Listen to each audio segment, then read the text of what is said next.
Coming home, coming home, never more to roam.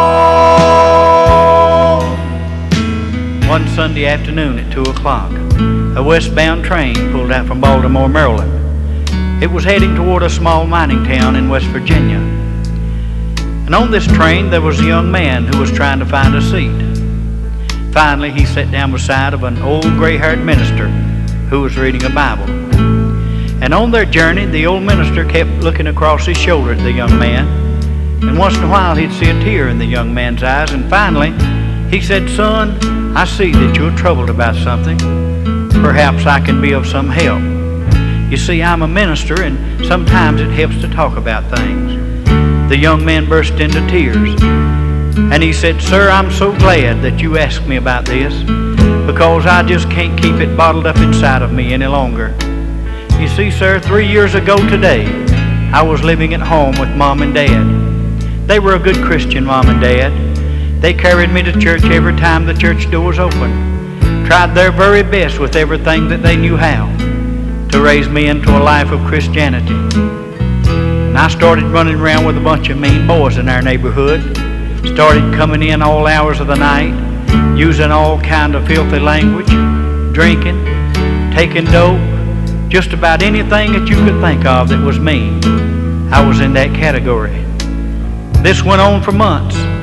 One night I came home and my dad was waiting up for me. It was very late. I was drinking very heavy. Dad and I got into a terrible argument. One word led to another, and finally I hit my dad. I'll never forget the look on his face. He said, "Son, you're breaking your mother's heart. If this is the very best that you can live, I'd rather you'd just pack your clothes and leave home. Just leave us alone and let us live our life in peace." So early the next morning, I packed my clothes and I left. I didn't have anywhere to go. I just went in one direction. And I wound up in a city called Baltimore in the state of Maryland. Got a job there, and about 6 months later, I was married to a young girl. She was a young Christian girl and went to church quite often.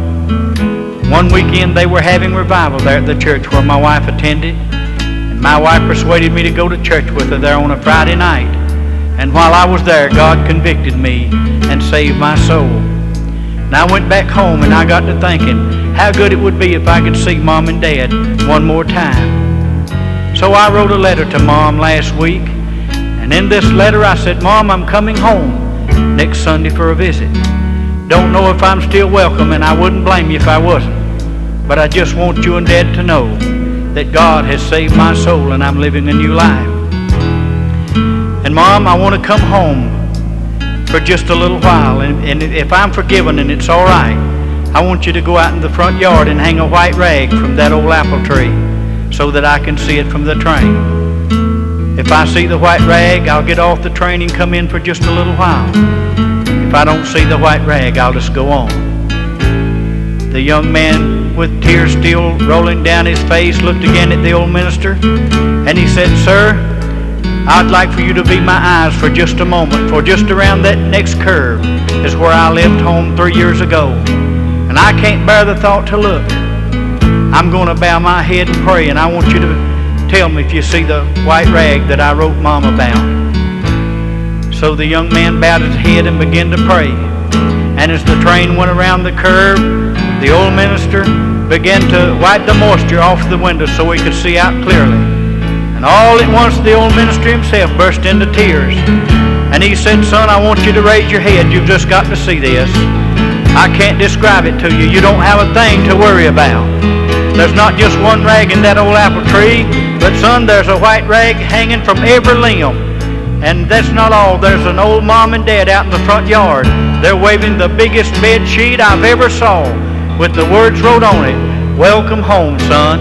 Welcome home.'"